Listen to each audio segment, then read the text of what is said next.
तो आज हम बात करने वाले हैं 18वीं सदी के भारत की। एक ऐसा दौर जब इतिहास ने एक बहुत ही नाटकीय मोड़ लिया था। आज हम समझेंगे कि कैसे एक इतना बड़ा साम्राज्य बिखर गया और उसकी जगह पर कौन सी नई ताकतें उभर कर सामने आईं। जरा सोचिए, एक विशाल साम्राज्य जो अब बस खंडहर बन चुका है, और एक पूरा उपमहाद्वीप जिस पर कब्जा करने के लिए एक होड़ सी मची हुई है। कुछ ऐसी ही थी 18वीं सदी के भारत की असलियत। तो सवाल ये है कि ये सब हुआ कैसे? चलिए कहानी की शुरुआत करते हैं साम्राज्य के पतन से। कई सौ सालों तक पूरे भारतीय उपमहाद्वीप पर सिर्फ एक ही नाम गूंजता था, मुगल साम्राज्य। एक ऐसा नाम जो ताकत, शानो शौकत का प्रतीक था। लेकिन देखिए, इतना बड़ा साम्राज्य कोई एक दिन में तो नहीं गिरता, है ना? ये एक बहुत धीमी प्रक्रिया थी। इसकी शुरुआत हुई 17वीं सदी के आखिर में, जब पॉलिटिकल सिस्टम में बड़े बदलाव आने लगे। फिर 18वीं सदी की शुरुआत होते होते साम्राज्य के कमजोर पड़ने की रफ्तार काफी तेज हो गई, और सदी के बीच तक तो जो स्थानीय और क्षेत्रीय ताकतें थीं वो खुलकर सामने आने लगी और खुद को स्थापित करने लगी। और जब भी कोई बड़ी ताकत इस तरह कमजोर पड़ती है ना, तो एक खाली जगह बन जाती है।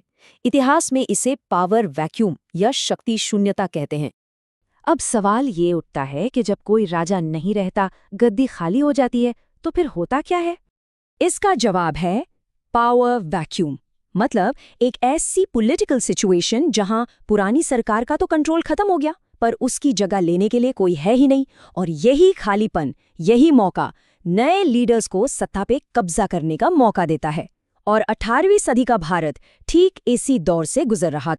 और मुगल साम्राज्य के इसी मलबे से कई नए राज्यों का जन्म हुआ। हमारा जो सोर्स है वो इस बात को कितने सटीक शब्दों में बताता है।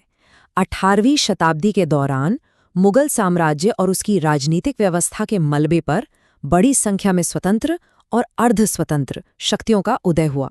सोचिए, मलबे पर, कितना पावरफुल शब्द है ये, है ना? और ये स्लाइड इसी बदलाव की तस्वीर है। एक तरफ मुगल साम्राज्य का झंडा बिखरता हुआ और दूसरी तरफ से बंगाल, मराठा, मैसूर, इन सब नए राज्यों के झंडे बुलंद हो रहे हैं। मतलब भारत का पूरा पॉलिटिकल नक्शा ही बदल रहा था। इनमें से जो बड़े खिलाड़ी मैदान में उतरे वो थे बंगाल, जो उस वक्त के सबसे अमीर सूबों में से एक था, अवध और हैदराबाद, जिन्होंने मुगल गवर्नरों के होते हुए भी अपनी आज़ादी हासिल कर ली थी, दक्षिण में मैसूर और पश्चिम में ताकतवर मराठा।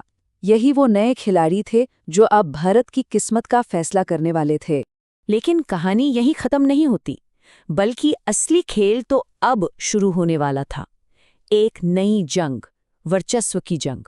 देखे, एक साम्राज्य के खत्म होने का मतलब ये नहीं था कि शांति आ गई। अरे नहीं, बल्कि इससे तो एक नई रेस शुरू हो गई। ये सभी नए राज्य अब आपस में ही भारत पर कंट्रोल के लिए लड़ने लगे। और कहानी का सबसे बड़ा ट्विस्ट यहीं आता है। सोर्स कहता है ये वही शक्तियां थीं जिन्हें भारत में वर्चस्व हासिल करने के लिए ब्रिटिशों को हराना पड़ा। मतलब साफ है, मुगलों का गिरना और इन नए राज्यों का उठना, ये असल में वो जमीन थी जिस पर ब्रिटिश हुकूमत की नींव रखी गई। तो कुल मिलाकर बात ये है, एक साम्राज्य का अंत असल में कई नए राज्यों की शुरुआत बना। और ये हमें एक बहुत बड़े सवाल पे लाके खड़ा कर देता है। जब मैदान में इतने सारे खिलाड़ी हों, तो आखिर में बाजी कौन मारेगा? कौन बनेगा सिकंदर? इसी सवाल के जवाब ने भारत का अगला इतिहास लिखा।